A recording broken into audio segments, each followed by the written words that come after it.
It's a great pleasure to have Marco Abate speaking today at our online complex seminars, and he will talk about multipoint Julia theorems. Okay, thank you everybody. I'm really glad to be here. Well, not yet in person, but at least in virtually. And so thank you for the invitation. And first, before starting, I have a disclaimer. This talk has nothing to do with dynamics, nothing to do with several complex variables. It is, at least for the moment, completely a one variable classical analysis, classical complex analysis topic. It is a topic I ran into almost by accident. I will explain you later how, doing a bit of advertising. But I think it is nice enough to deserve to be better known, and it might have some further application. I will describe some application toward the end, but I think this is something else can be done, let's say. Okay, the talk will be divided into two parts. In the first part, I will discuss multipoint Schwarz theorems, Schwarz lemmas, which are known results but are useful for introducing the topic and show how to the approach I'm going to describe can be used. And then in the second part, we'll talk about Julia's theorems, actually, Julia lemmas. Don't ask me why I call it theorems in the title, but well, I did this. The title stayed like this. Okay, this is you're very well known by this audience, the classical Schwarzklema. I'm not even starting, I won't read it, you know it by heart, but let me just, do you see somehow the mouse on the screen? Yes, we see. Okay, good. Okay, so the only reason I put it down here is to notice this inequality and this inequality, and recall that instead, this is a classical way of writing it, but clearly one can take the right-hand side and divide it, put it in the left-hand side, getting an inequality or some expression less than or equal to 1. And this will be important in a second. And just to fix notation, we will denote by omega the usual Poincare distance on the disk. And so the classical Schwarz-Pick lemma can be expressed saying that omega is weakly contracted by holomorphic submaps of a unit disk with equality for two different points, if and only if f is an automorphism of the disk, and then we have equality everywhere. Well, this is a classical definition, is the one of a hyperbolic derivative, which is obtained just taking as actually the quotient between without the absolute value here, between the left-hand side and the right-hand side on the second inequality in the classical Schwarz-Pick lemma. And we get this map, which is whose modulus is bounded by 1. This is exactly the Schwarz-Pick lemma, with equality at one point, if and only if it is identically 1 in modulus. And this happens if and only if f is an automorphism of the disk. Okay, this is just a rephrasing of an infinitesimal version of Schwarz-Pick lemma, and it has been used in several situations. But a drawback of this definition is that fh, the hyperbolic derivative, is not holomorphic in Z, because there is a modulus here. This is what very classical. And in 2004, Burden and Mende made an observation, which is very simple observation, but as we'll see, it has a lot of interesting consequences. Is that we can do exactly the same thing, taking a quotient, with a non-infinitesimal, with a first inequality in the Schwarzklema, introducing what they call the hyperbolic difference quotient, this one over here. This definition holds when Z is different from W, but it turns out that if you let Z goes to W, the limit is exactly the hyperbolic derivative defined before. So we have a continuous function depending on two variables, Z and W, with the again, let's call it F star. The Schwarzklema can be rephrased saying that the absolute value of F star is always less than or equal to 1, with equality at one pair, if and only if it is identical, the modulus is identical to 1, if and only if F is an automorphism. The advantage now is that if we fix the second variable, the map we get is holomorphic with respect to the first variable, with respect to Z. With respect to the second variable is not holomorphic nor anti-holomorphic, it's more complicated than this, but it is holomorphic with respect to the first variable. Moreover, if F is not an automorphism, then by the classical Schwarzklema, we have a strict inequality. The modulus of F star is strictly less than 1. That is F star of dot W naught, that is this hyperbolic difference quotient with a second variable fixed, turns out to be a holomorphic self-map of a unit disk. And so the idea by Burden and Mende is just okay, we have a holomorphic self-map of a unit disk, and so we can apply the Schwarzklema to this map. And this is exactly what we called the 3-point Schwarzklema. That says that if you take an holomorphic self-map of a disk, which is not an automorphism, then it is a weak contraction of the Poincare distance for any V that we put as a second variable. Moreover, we have equality for some V naught and some Z naught different from W naught, if and only if it is always an equality, if and only if F is a Blaschke product of degree 2. Okay, just to, again, to fix notations, I move very fast because you already know all this. The automorphism of D are the form e to the I theta times gamma V, where gamma D is the usual Möbius map. And a Blaschke product is just e to the I theta times a product of D Möbius map, so if you want, of D automorphism. And D is the degree of this rational map. In particular, so automorphisms are Blaschke products of degree 1.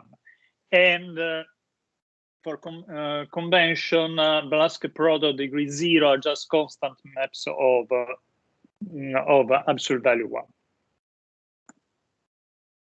The proof is very easy. Well, the inequality is just a Schwarzklema, because we notice that since F is not an automorphism, then F star is a certain map of D.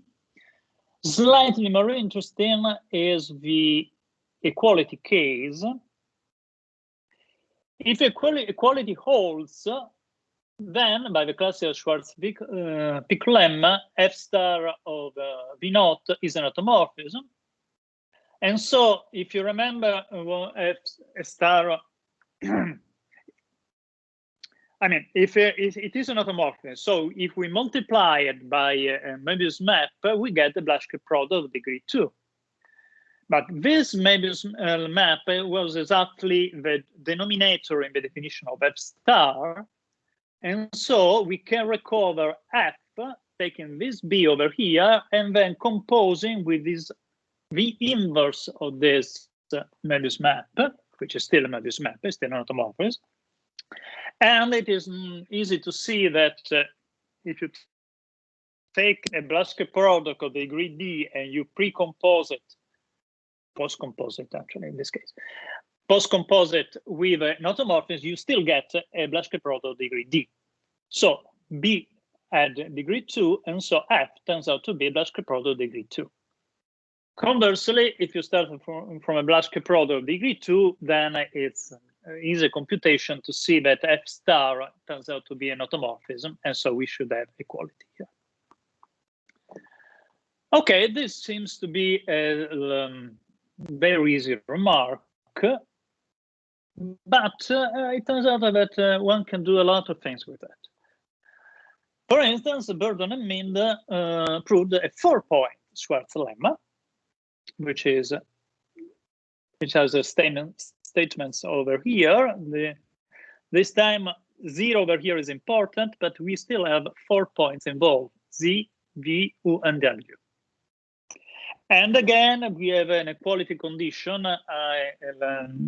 It's slightly more detailed with respect to the previous one, in the sense that f not only has to be a Blaschke product degree 2, but also the point u, v, w, and z should be in a particular order on a geodesic.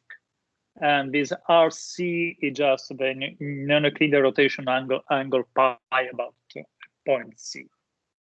This is not very relevant for what I'm going to. I just stated it just to show that in all these inequalities, it is possible to completely characterize the equality case. And the proof is essentially the triangular inequality together with the 3-point Schwarz lemma. That is, we want to estimate W of 0 f star z v. We just use the triangular inequality to introduce f star of w v. And by the 3-point Schwarz lemma, we can bound the second omega by just omega of wz. And then, well, omega of 0, comma something, it depends only on the absolute value of the something.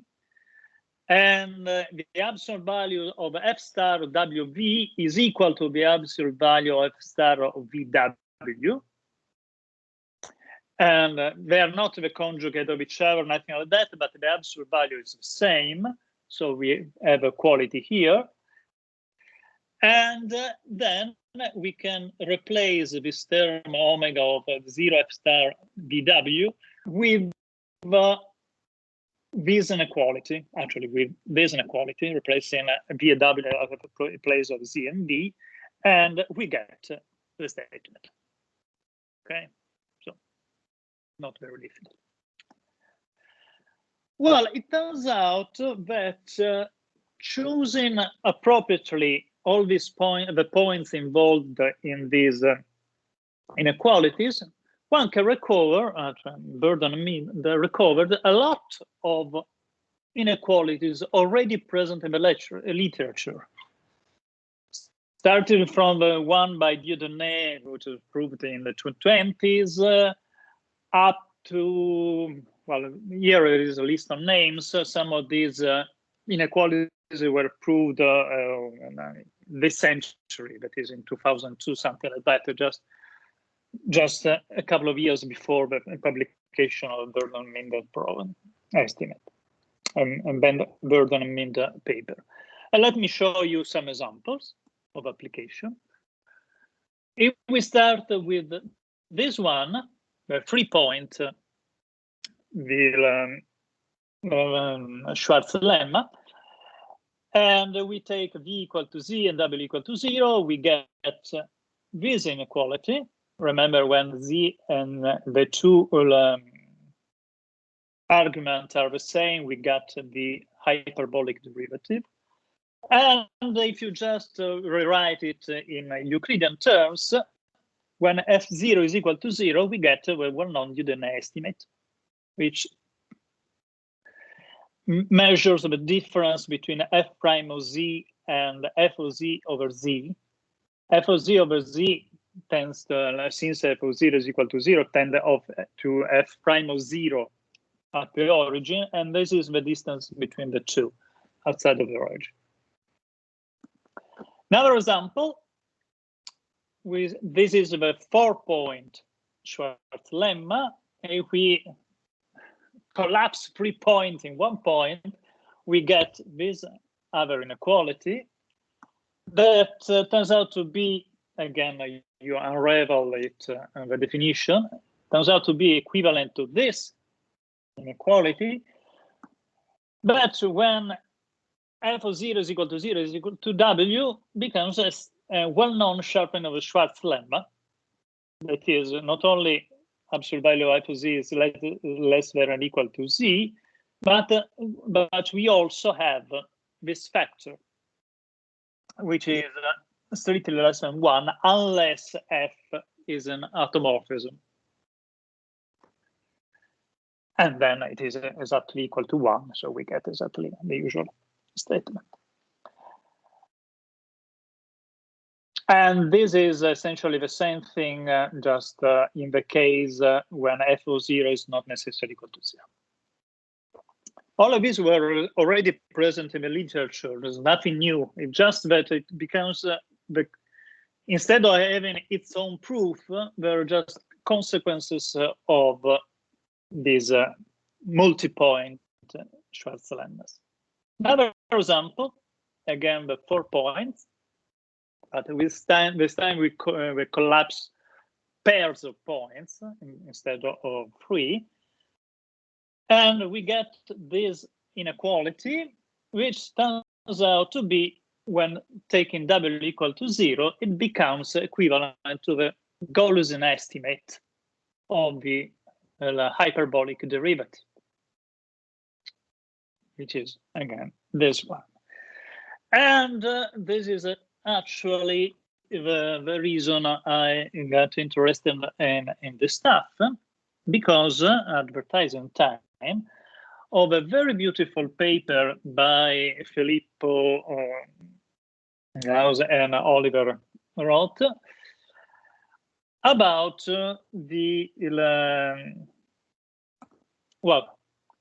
about a lot of things, but in particular about the famous Bohr-Kranz theorem of rigidity theorem at the boundary for holomorphic self-maps of a disk. This is the statement. You take a holomorphic self-map of a disk such that at 1 point in the boundary sigma, you have this expansion, which is the identity up to 3rd degree, that is plus a little o of sigma minus z to the 3rd power, as z tends to z non-tangentially. Then this can happen if and only if f is the identity. And we show you later an example showing that this is sharp. This has been proved by Burns and Kranz in 1994. Actually, they gave at least a couple of proofs. But in a very recent paper by Bracci, Krause, and Roth, they proved a generalization of this statement, which is actually a better statement because it's more invariant, which is the one you're seeing here. This time, instead of having directly f, we have a hyperbolic derivative. And we are asking the condition. The condition this time is that when we are going to the boundary, not necessarily to one point, we are a sequence of points going to the boundary, so that the absolute value of the hyperbolic derivative goes to 1, can be written as 1 plus a little o, or 1 minus the n to the square. Then f must be an automorphism. And then, but that we already know, the absolute value of hyperbolic derivative is identically 1. In this beautiful paper, they proved much more than this, a very, very interesting generalization of this theorem in many situations, in one variable, in several variables. Really a lot of things inside of this paper. But in particular, there is a very easy proof of a Schwarz theorem exactly using the Gaussian inequality that we saw before. But let me show you how to prove this using the Gaussian inequality. And on one side, this equality here says that if you take a lim sup of a logarithm of the modulus of fh over 1 minus zn to the square, you get 0. This quotient here is that is the logarithm of the absolute value of fh is a little o of exactly the denominator. So this is going to 0. On the other hand, if f is not an automorphism, we can apply the Gaussian estimate, which says that the absolute value of fh is bounded by this when we can sum and subtract 1 using the usual estimate for the logarithm of 1 plus something. We get this. And now, if we let z, modulus of z goes to 1, this number over here goes to modulus fh in 0 minus 1 over 1 plus twice fh of 0 plus 1. And then this is capital O goes away. So if we we compute the same lim sup that we knew to be 0, we get this lim sup over here is bounded by this number, which is strictly negative because we are assuming f is not an automorphism. And so this absolute value here is strictly less than 1. And this is a contradiction. So f must be an automorphism. By the way, as I told you before, this is sharp, this condition over here, because if you take this map, 1 plus 3z square over 3 plus z square, this is a self-homomorphic map of a disk, and the hyperbolic derivative as this expansion, we start with 1 minus 1 over f exactly 1 minus z to the square plus Eiger of the term. And this is clearly not an automorphism. And now we can get they got, because this is their proof, not mine. As a corollary, the Schwarz theorem, essentially because one can use a Cauchy formula to represent the derivative of f in terms of f inside the Stolz region. And so with this, it's not difficult to check that the condition in the Schwarz theorem implies the condition we saw in the Brachy-Krauss-Roth theorem. And so the Brachy-Krauss-Roth theorem implies that f must be an automorphism, but the only automorphism satisfying the condition in Schwarz theorem is the density. And so we got, as an application of this, the classical Schwarz theorem. Okay, this is the end of advertising part, but I mean, I like this professor. And this is very elegant and to the point. Okay, so now let's go back to Schwarz lemmas, multipoint Schwarz lemmas.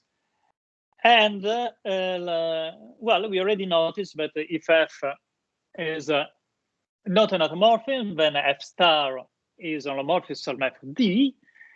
And so we can repeat the process. We can compute the hyperbolic difference quotient of the hyperbolic difference quotient, right? And this has been studied by Baribeau, Rivard, and Beckert in 2009 in the constant of the Pick-Nevalina interpolation problem, because actually there are similar approaches in the real variable, which has something to do with interpolation problems. And they were able to do some.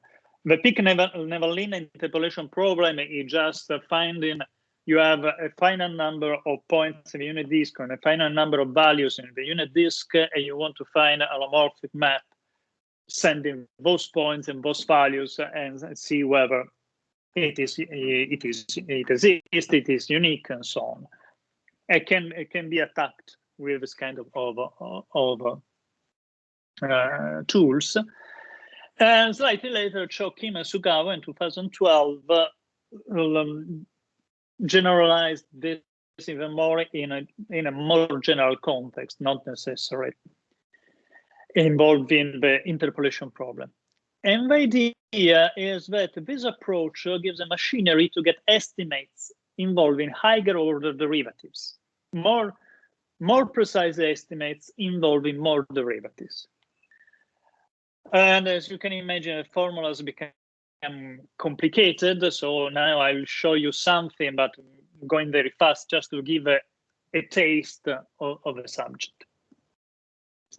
Okay, the definition is we need a better notation. So we'll denote by delta Z1 f of Z, what we call up to now f star Z Z1. And then by induction, delta of Zk up to Z1 of F, computed in Z, it is, we just take the hyperbolic difference quotient of the one with one less variable here. And then we have what one can expect, that is these iterated hyperbolic different quotients have always a modulus less than or equal to 1, with equality in 1 point if and only if F is a Blaschke product of degree k this time. And actually, if it is a Blaschke product degree less than k, then the iterated hyperbolic difference quotient is just identically 0. So it's not very interesting. In particular, if F is not a Blaschke product degree at most k, then it turns out to be a holomorphic self-map of a unit disk, and so we have a Schwarz multipoint Schwarzklema with equality if and only if F is a Blaschke product of degree k plus 1. I mean, same approach that we did with 3 points. You can do it for any number of points. One way to get estimates out of that is introducing what were known as special invariant derivatives, which are just obtained taking this combination of, essentially, this is a conjugation of F with a Möbius map sending the origin to Z naught.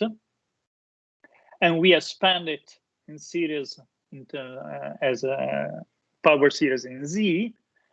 And this number here is the partial invariant derivative. Whoops, sorry, let me go back here. It's easy to see that when in the first invariant derivative is just hyperbolic derivative, and here you see a formula for the second one. And it turns out that if you compute the iterated difference quotient in the same point, you essentially get a combination of these invariant derivatives. And again, well, I'm not even trying to read it. You see two formulas over here. But the point is that we know that the hyperbolic, iterated hyperbolic difference quotient is bounded by 1, and so we can rephrase this in terms of invariant derivatives. And for instance, we get this inequality, which has been proven a completely different way by Yamashita in '94. And it is just an application of this procedure. Another possibility is to, instead of taking all the points equal, having taken some of them equal, some of the others equal to 0, and in this way one gets higher order version of the Duden estimate. This is Duden estimate. And for instance, Choki Mesugawa got this not exactly short inequality, but I mean, it is what it comes out from the computations. And using instead Z0 and 0 and 0, one gets this inequality. We are assuming f0 equal to 0. And if also f prime of 0 is equal to 0, we get a better looking inequality, which is now clearly a clear generalization of a Duden estimate. The shape is more or less the same. Okay, this was the part concerning the multipoint Schwarz lemmas. Well, clearly, when I read the Burden-Minder paper, the first thing I thought, well, there should be also a multipoint Julia lemma. It's Julia lemma, just the Schwarz-Pick lemma at the boundary. There was one in the Burden-Minder paper, but I will state it in a minute, but it is not what I had in mind, and so I tried to do it. And this is what I'm going to explain now, how to do it. Again, if you will, to fix the notation, I just go very fast through the classical Julia lemma. This is the statement, classical statement. We are taking a holomorphic map of the unit disk, a point sigma in the boundary, and we are computing this length 1 minus absolute value f over 1 minus absolute value z, and this will be called beta f of sigma, and we are assuming that this is less plus infinity, which means that the essentially f of z is going to the boundary and as fast as z, more or less, because we'll see that this number is always triple positive. So okay, well, under this condition, it turns out that f has non-tangential limit at this point, and we call it f sigma, and we have this inequality, which says, well, you know it, is f of sigma minus f of z to the square over 1 minus f of z to the square is bounded by the same quantity without f times this number beta. Again, with equality at one point and then everywhere, if and only if f is an automorphism. Well, why this is a Schwarz-Pick lemma at the boundary? Because the Schwarz-Pick lemma can be interpreted saying that Poincare disks are centered themselves, and this lemma just say that orocycles at the boundary are sent into themselves, where a orocycle is just the sublevel set of this quantity over here, sigma minus 0 square over 1 minus 0 square, and geometrically there are just a Euclidean disk internally tangent to the boundary in sigma. And so this inequality over here can be expressed saying that the image of our cycle, a center sigma radius r, is contained in our cycle of center f of sigma and radius multiplied by beta. So in this sense, this is a Schwarz lemma to the boundary. Beta is called, but we'll tell you is the boundary dilation coefficient. This is the 3-point Julia lemma burden and mean proved. And I will go through the statement in a second, but let me I would like to state why it has some good things and some not so good things. The good thing is that it improves Julia lemma because, as you see here, you have the same inequality but with an added factor, and this added factor, which is written over here, is strictly less than 1. So in this sense, this is a better inequality with respect to the inequality given by the Julia lemma. And when d is equal to w, we recover results due to Mercer, which were already in the literature. This is good.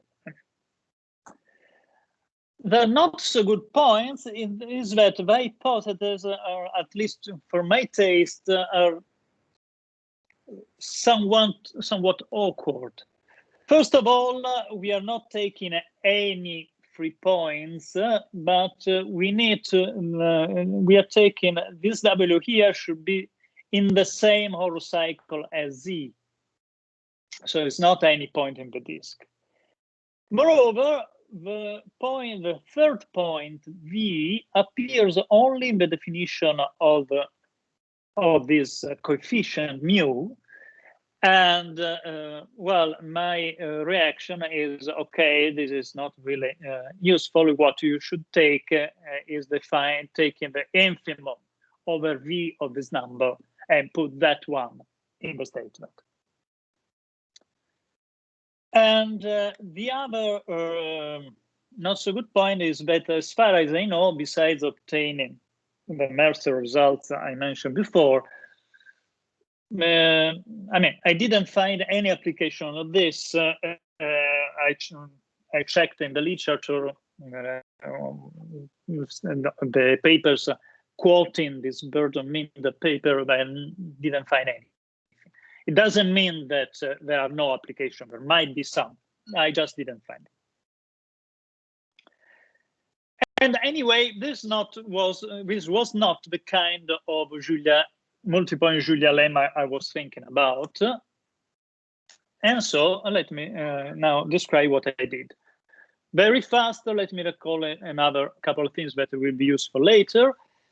And this beta f, which can be obtained not only as a lim-inf, but also in this way, as a supremum of this, we can define beta f of sigma tau, where sigma tau are 2 points in a boundary, as a supremum of this quotient. And it turns out that beta f is just the infimum of the tau of this supremum. And actually, it's not an infimum, it's a minimum. In the sense that there is at most 1 tau, such that this beta f sigma tau is finite. And this tau is exactly what we denoted by f of sigma. But the point is that beta f is less than all these quotients. This is the important point that will be useful later. Furthermore, there is, as I mentioned before, it is always positive, and this is a standard inequality from below for beta f. And we will see how, using our multipoint Julia lemma, we will generalize a lot this inequality. And then connected to all this story, there is the Julia-Wolff character Dory theorem, which says essentially that you can compute the non-tangential limit of the incremental ratio and of the derivative of f just using this beta f with this formula. We are not really going to use it, but it was, I mean, it is part of the context. F prime of sigma is known as the angular derivative of f of sigma. And well, when f of sigma is equal to sigma, it coincides with the with beta. Well, if we want to have a 2-point Julia lemma, the idea is, okay, we have the hyperbolic difference quotient. We will just apply the classical Julia lemma to the hyperbolic difference quotient. To do so, we need to compute beta for the hyperbolic difference quotient. And this is the computation. It is actually not difficult. But the formula we get is actually very interesting because we recover beta of the original f, and it is multiplied by these things over here, which are exactly, you put f of sigma instead of tau, they are exactly the terms appearing in this formula. And this will be important. And okay, there are other information on these slides, but the most important is this formula over here. Again, because of what I just showed you, we have that beta f is always greater than or equal to this. Actually, this beta f is written in this. No, it's okay, it's correct. And so it turns out that this number over here is positive. And we have equality if and only if f is an automorphism. In particular, this number, this difference over here, is strictly positive if f is not an automorphism T. And for instance, just to show you how we can use this to better inequality we already seen, well, we saw that the beta for f is greater than or equal 1 minus modulo f of 0 over 1 plus modulo f of 0. Just rewrite this for f star and untangle the definition. We get this estimate over here if w is different from 0, and this estimate if w is equal to 0. In particular, this letter implies this inequality, which is better than the one we started with. We started having only 1 minus modulo f of 0 over 1 plus modulo f of 0, and now we have this other term, which when f is not an automorphism, this is strictly larger than 1. So this is a better inequality. I will generalize it again. Okay, exactly. This is what I just saw. I just said. Okay, now we can just state the 2-point Julia lemma, which is exactly, it is a classical Julia lemma stated for the hyperbolic difference quotient. Again, we have equality if and only if f is a Blaschke product degree 2. Okay, we have this now. Up to here, it's a game. The rest is still a game, but at least we have some application. We can do something with this. Well, we can compute also the limit of the incremental ratio and the limit of the derivatives. We get the statement, but actually you can prove this directly applying directly the Julia-Wurf-Caret Dory theorem. This is well, it is nice, but it's not really new. This statement actually was somehow in the literature, in the sense that there is this statement by Mercer, which I'm not going to read.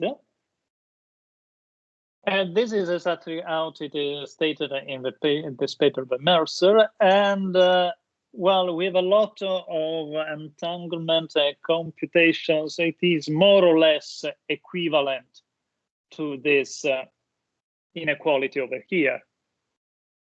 But I mean, stated in this way, it is complicated. It is difficult to understand what it means.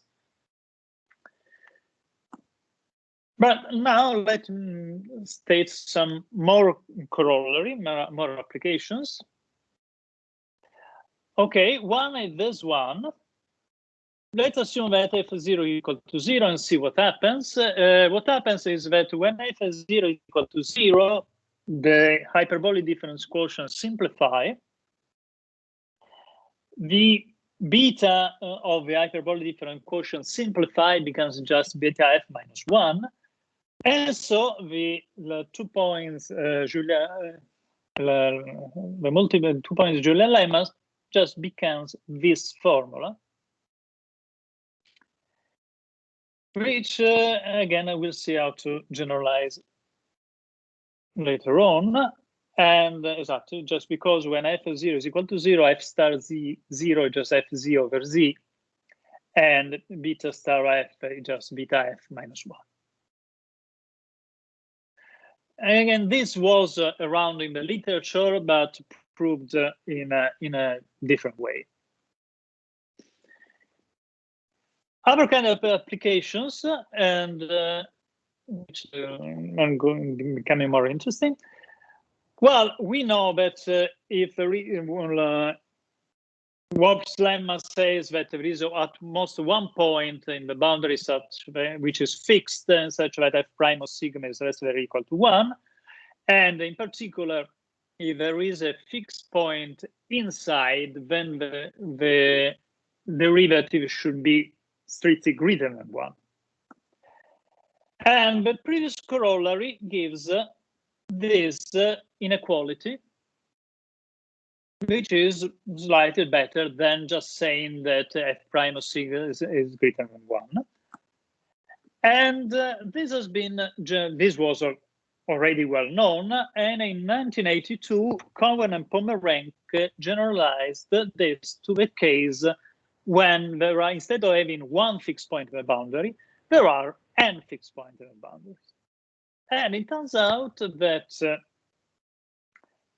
this sum over here is bounded by the same expression that we had for 1 point.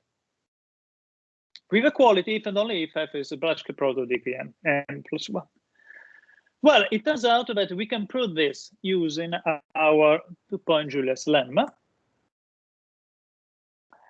And in the previous statement, we used the beta f, but just because when f of sigma is equal to sigma is already noticed, and beta f is exactly equal to the angular derivative. Okay, we can assume without loss of generality that z0 is equal to 0. It seems a trivial statement, and in this case it is trivial, but as we'll see at the end, in the more general situation we are going to study, it is not at all trivial. This. So the idea is to prove by induction on n that we have not only that we have this estimate. Okay, so this 1 minus f z over z over here is greater than this thing here. This is for any z, and then we set z equal to 0, and we get the Cohen-Pomeranc formula. And well, f z over z, it is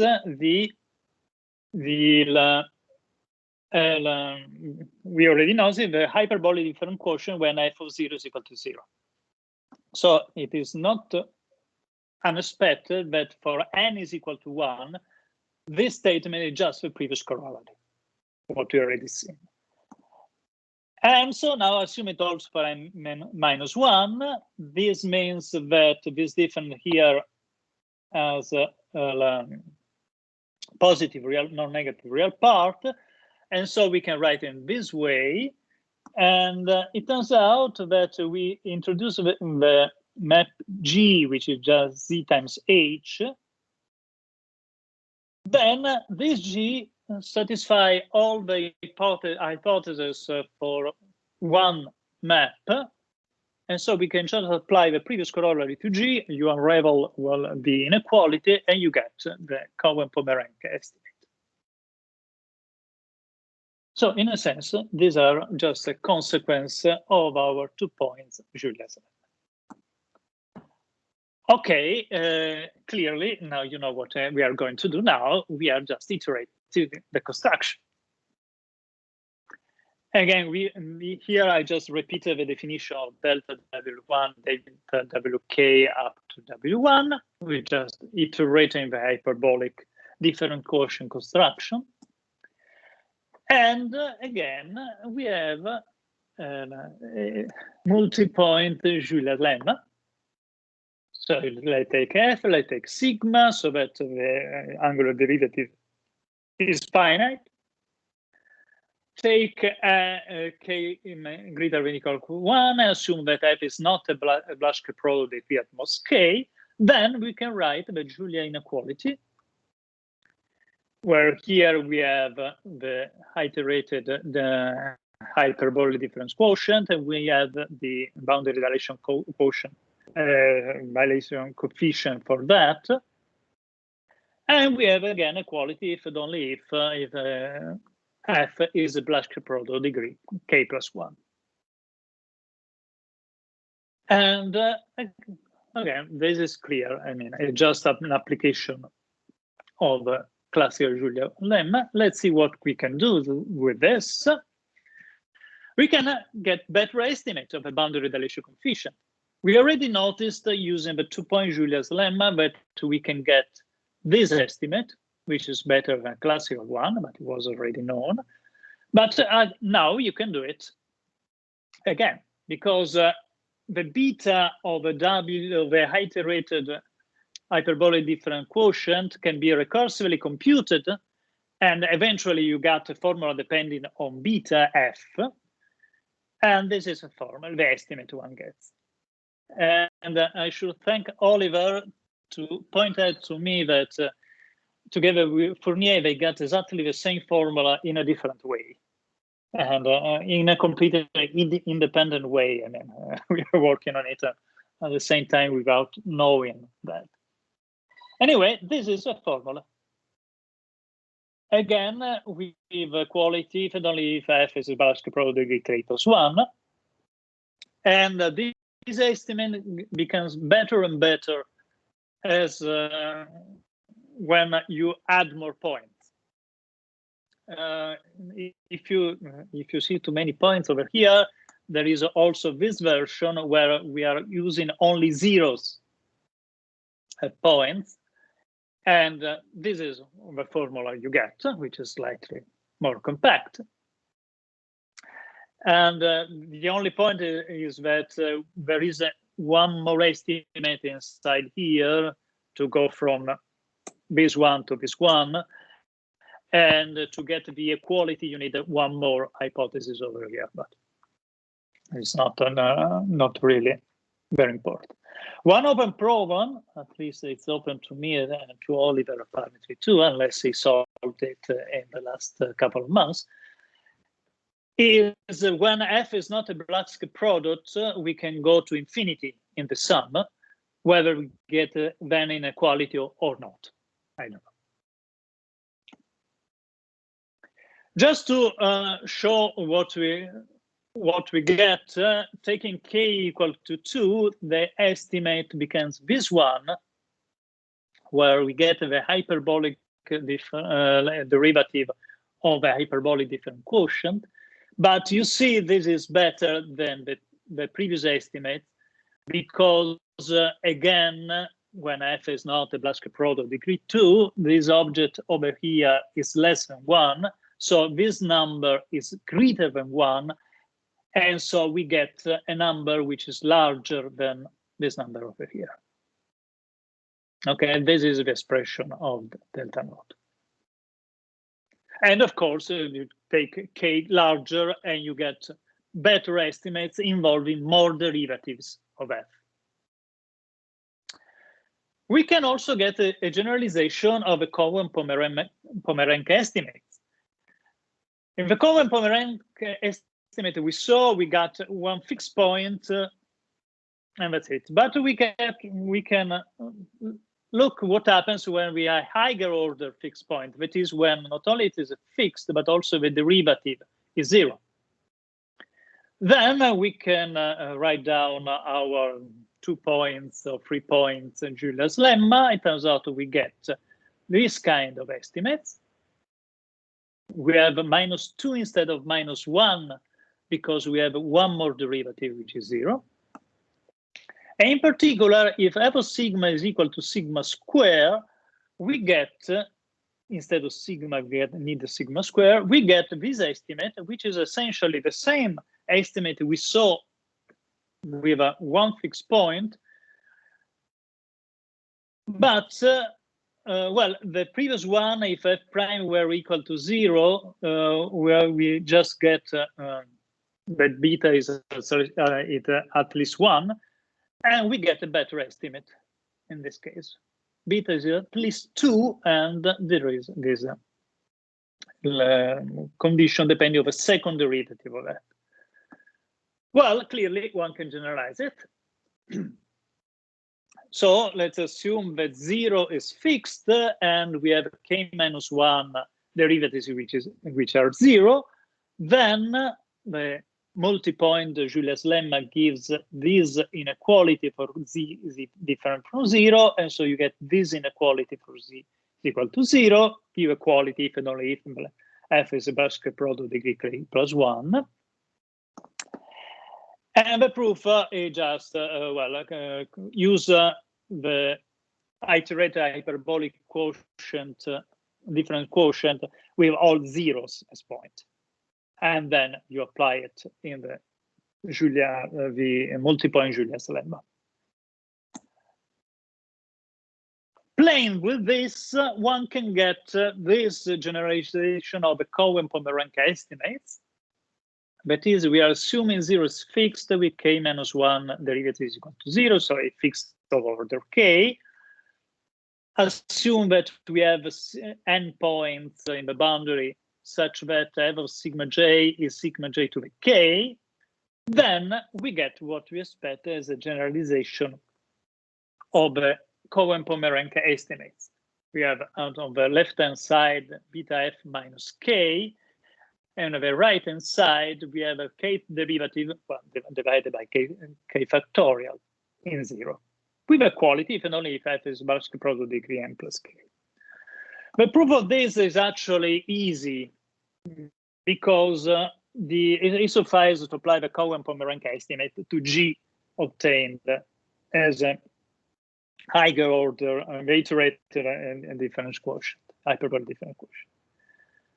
But this statement, like this, is only for when the fixed point is 0.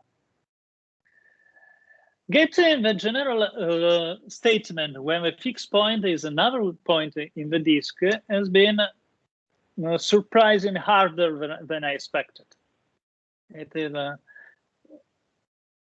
the point it is not completely obvious what one should put here in the inequality. What are the right conditions to ask for f of sigma j? But well, I have a statement. It's not just a consequence of a previous one. It needs a proof. And the statement is following. So assuming we have f of 0 is equal to z0, and we have this f of 0 is not there. This starts from f prime of 0 up to fk minus 1 of 0. There 0. So it is a fixed point of order k. Take it as again a sigma and sigma n in the boundary so that the angular derivative is finite. And we assume this condition, above sigma j should be equal to this number over here. Well, this is it is not exactly just a conjugation of a sigma j to the k we saw in the previous case, but it is sufficiently similar to be expected. And of course, when z naught is equal to 0, it reduces to sigma j to the k here. Then the condition, the inequality is the following. Z naught, the fact that Z naught is different from 0 appears in two places. Here on the left-hand side, we need to add this twice the real part of this number over here. And on the right-hand side, we need to add 1 minus 0 square to the k minus 1. So it is not something, I mean, at least it is something that I could guess just looking at the case z0 equal to 0. It clearly reduces to the previous one. But anyway, the statement is again the same with equality if and only if f is the Blaschke product of the n plus k. Okay, this is it. Just two examples of how to use this tool of iterated hyperbolic different quotients to get better estimates than the estimates already known, involving more derivatives. And I hope that it has been interesting and that maybe you can do something more with this tool. It's a tool which is there just to get more estimates. Thank you for your attention. Thank you.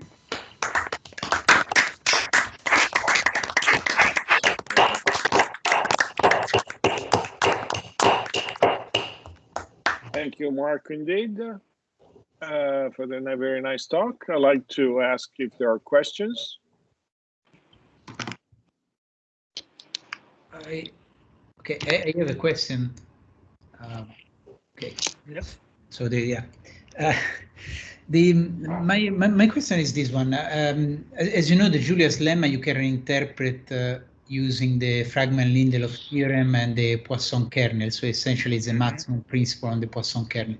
Do you expect this multi-point Julia's lemma can be interpreted by using some maximum principle on some harmonic or subharmonic special function?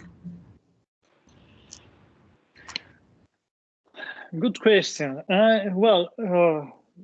Okay, the honest answer is I don't know. What I mean, from experience, I got playing with this object. I think it is it likely can be. I mean, you have it probably you have to play a bit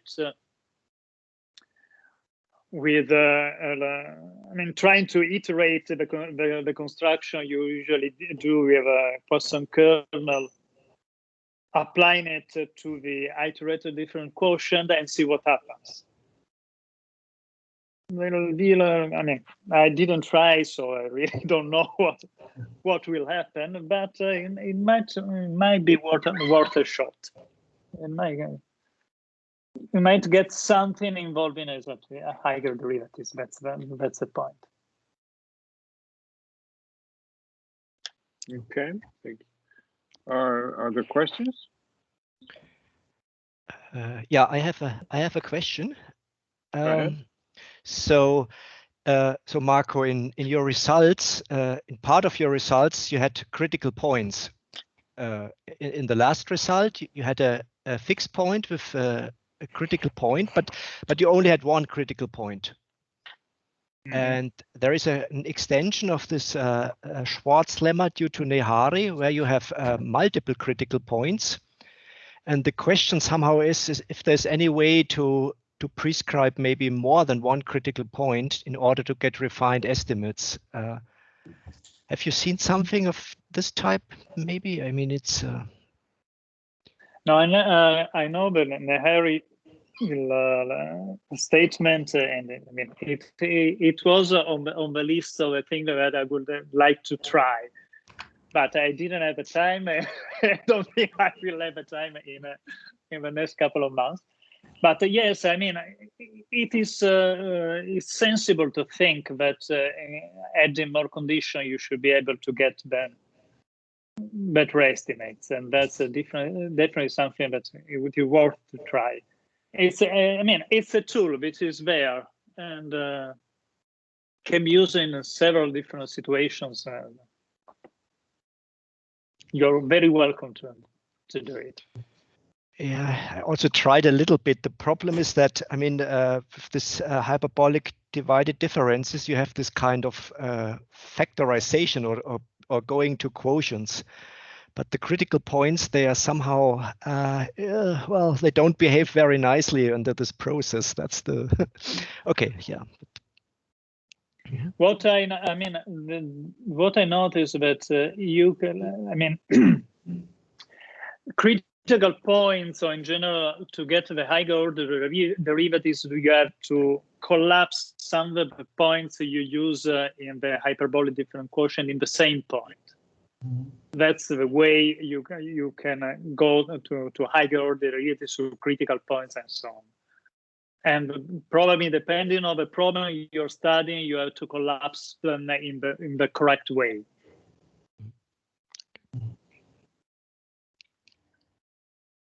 Okay. Other questions or comments?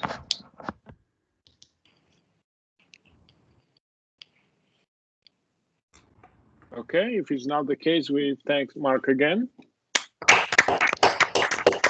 Thank you. And I should thank